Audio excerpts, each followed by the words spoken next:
Welcome to this webinar featuring Renesas RZA microprocessor family in optimized HMI designs. We will start by giving a general introduction of how to drive displays, and this will include some commonly used techniques and implementation methods. At Renesas Europe, we are convinced that with RZA, the HMI designer's life in effect becomes much easier.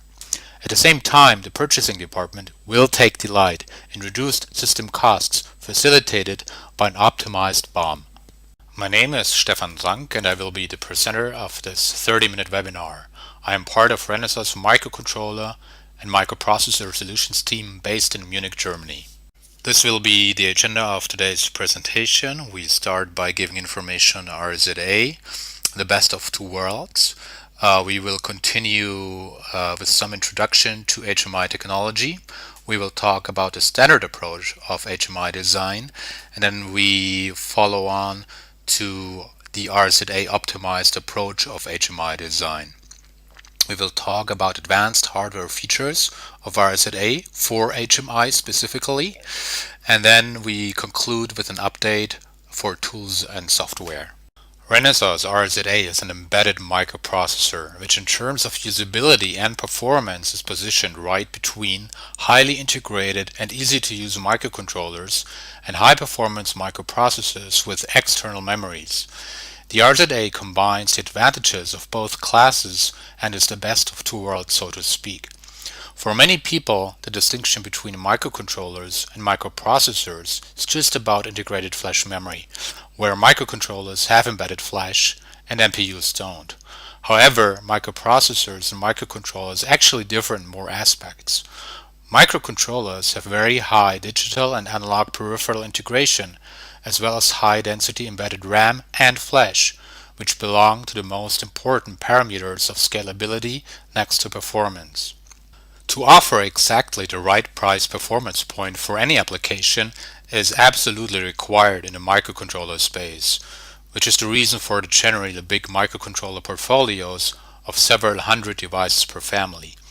That being said, it becomes clear that system cost is one of the most important criteria in the microcontroller space, and also the reason why microcontrollers strive to facilitate single-chip solutions. As far as microprocessors are concerned, performance is usually more important than cost. This means there is a big focus on high-performance cores with high operating frequencies, high DMIPS per megahertz, and multi-core superscalar Harvard architectures. The operating system is also very high on the list. Flash and SRAM are usually external with microprocessors, as these have to be scaled heavily in high-performance applications. The RZA is clearly differentiated in this two-legged market standing right between. The RZA has 10 megabytes of SRAM integrated, which is ample for most HMI applications. Second, the quad-speed SPI flash runs at very high speeds, enabling execution in place, which means code can be executed right from flash.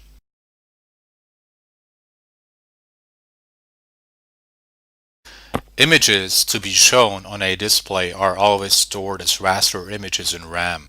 The memory requirements for this depend on multiple factors including color depth, which may be 16-bit or 24-bit, and on resolution, which is based on a certain pixel count for a display of a given size.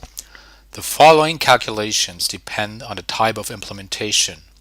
We assume 16-bit color, where 6 bits are used for green because the human eye is actually most sensitive to shades of green. As far as resolution is concerned, in the consumer space, Full HD has more or less become the standard, which is equivalent with 1920 x 1080 pixels. In industrial, we also have a trend to higher resolutions, but here also VGA is widely used, so we work with a VGA example here. So VGA means we have 640 times 480 pixels or 307,200 pixels. The chosen color depths put 16 bits or 2 bytes on each pixel, so we have a resulting 614,400 bytes or 600 kilobytes for the VGA image. Anybody who has worked with graphical design tools knows there are actually various ways of constructing one final image. The most basic way to construct an image and show it on a display is to work out the full picture every time, maximizing the work the processor has to perform. In an advanced design approach, it is more typical to have several layers in an HMI, so that if a button has to change color, the CPU only has to rework one layer and not the whole picture.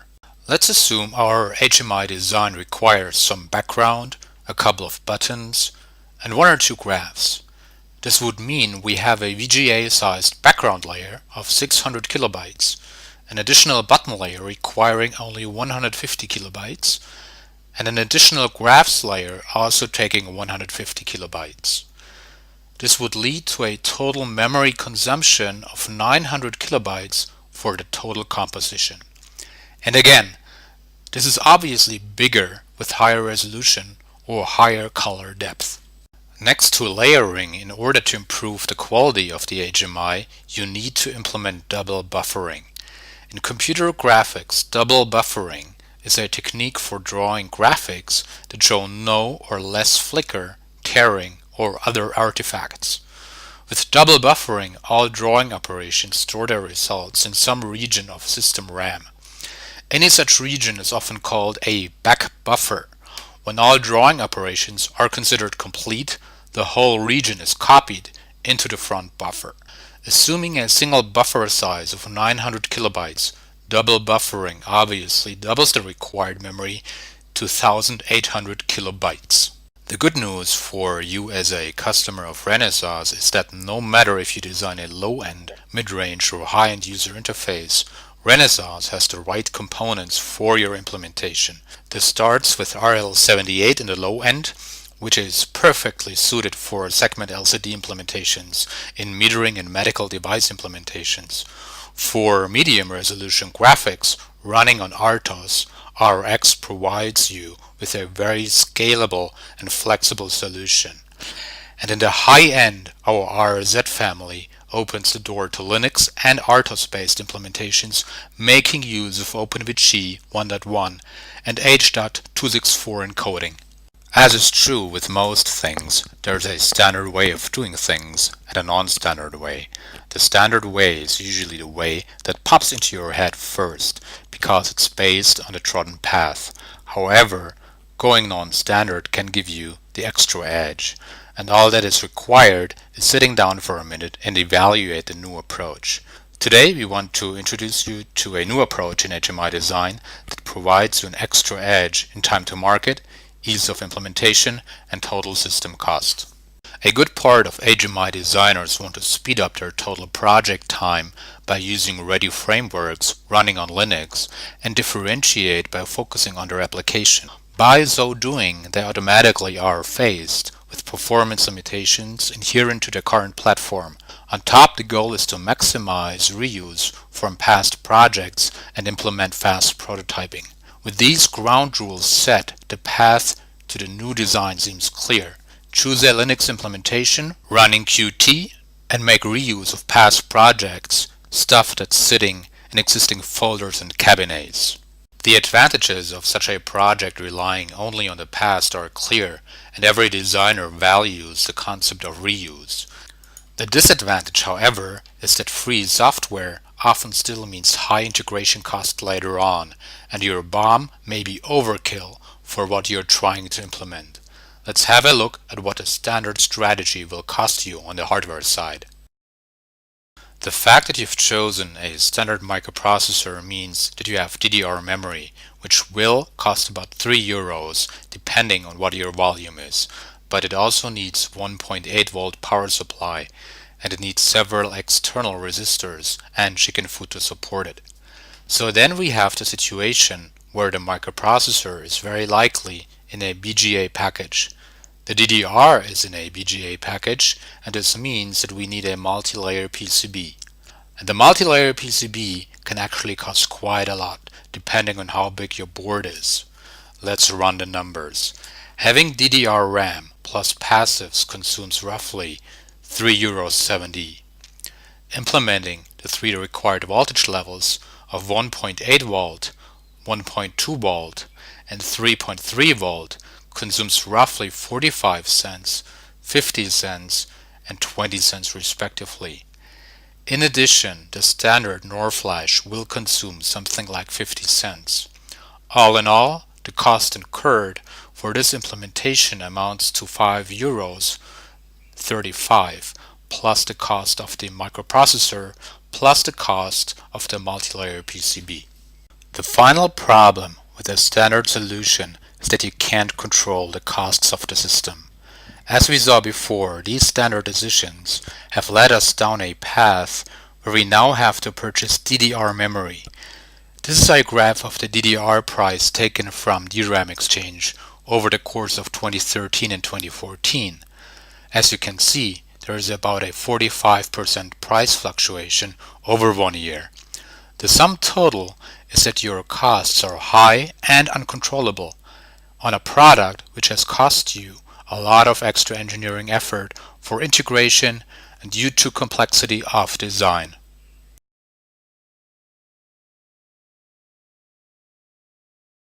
RZA has many winning features and above all the game-changing 10 megabytes of integrated SRAM that function perfectly as frame buffers in video and HMI applications. The ARM Cortex-A9 core can get code from the external quad-spire memory at very high speeds, which enable execute in place.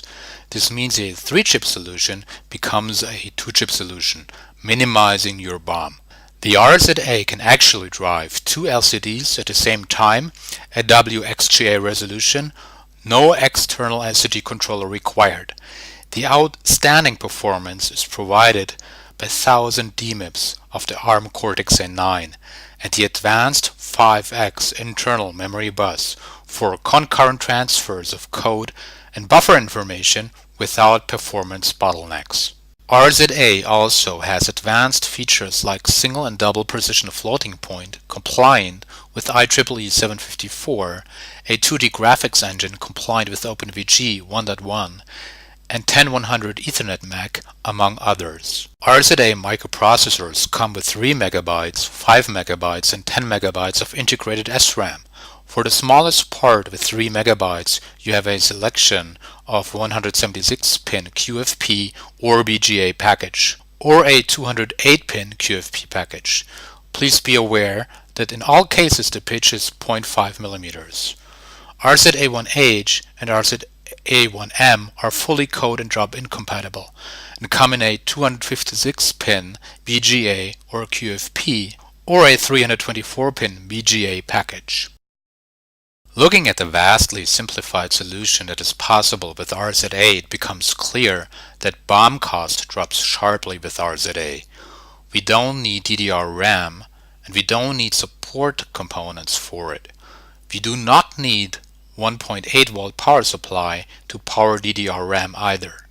And a pricey NOR flash component can be exchanged with a comparatively cheap quad-spire flash component. All in all, we save roughly €4.35 on this board, and this is not even counting the saving resulting from the fact that we can now use a dual-layer PCB instead of a multi-layer PCB. Next to massively reduced BOM cost, RZA facilitates a much simpler design. Don't forget that in the standard implementation, signals to DDR and NOR flash are sensitive high-frequency signals subject to EMC disturbances. In the RZA case, we only have a few lines to the quad-spire flash components.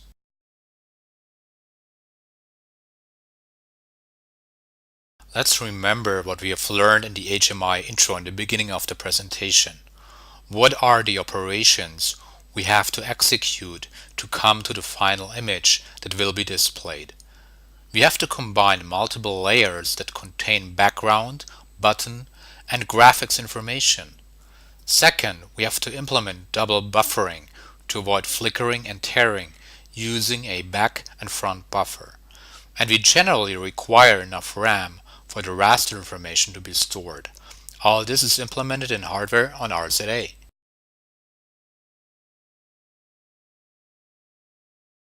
What is alpha blending? Alpha blending allows for a combination of images through an alpha channel. Each pixel has an alpha level of transparency. The alpha channel defines the transparency of an image. This is supported in hardware on the RZA. What is chroma keying? With chroma keying, a specific color can be defined as transparent in an image, just like the so-called green screen or blue screen in the movies. This is supported in hardware on the RZA. The next question to look at is whether or not we have enough RAM. Here you can see a small calculation about how much RAM you'll need, which mostly varies depending on your screen size. So you'll see that a simple HMI application can be created easily using between 3 and 7 megabytes of memory, leaving more than enough space for the rest of the application. In a standard HMI application, there are lots of things happening on the RAM at the same time. First, the picture data is being read from RAM and sent to the screen. Second, the CPU is running its code from RAM. These two things are happening at the same time. Additionally, RAM is being written to by the CPU in order to create that next picture. This means that there are 3 accesses to this external RAM over one bus happening all at the same time.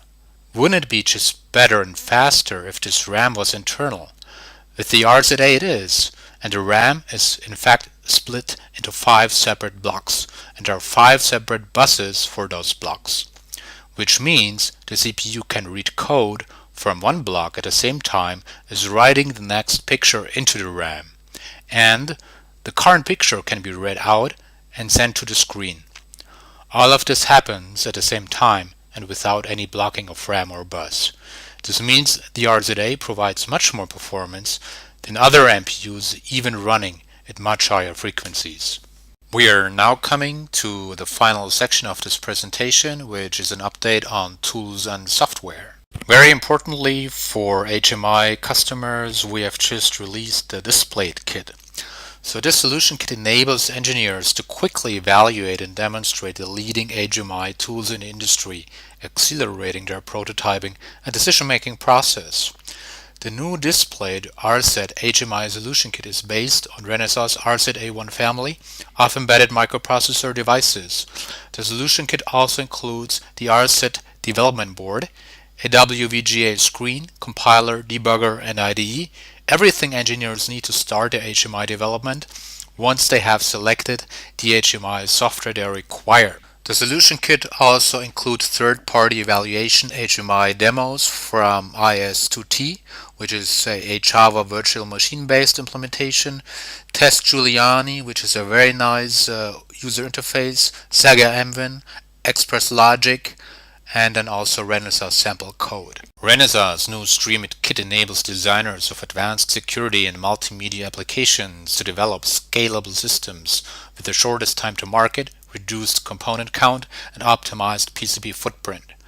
The Stream It kit comes preloaded with the H.264 encode and stream demonstration, but can also run 2 additional streaming demonstrations included in the kit. For developers of industrial sensor and home automation systems, the Stream It kit can be used to log sensor status information while sharing the collected data on a web server. For streaming applications targeting the consumer segment, Internet radio MP3 files can be streamed to the Stream It kit, decoded, and played over headphones. This kit also lets you connect a display and allows development based on RZA1L device with 3 megabytes of integrated SRAM. Graphics packages. There are currently many graphics packages available to be used on RZA microprocessors. These are provided by Express Logic, Zagger, Crank, Sirius, ISCT, and Altia, among others. I'm coming to the end of the presentation and would like to highlight 2 very interesting GUI implementations. The first example is an embedded wizard implementation of Tada's GUI running on a RZA board by Emptreon.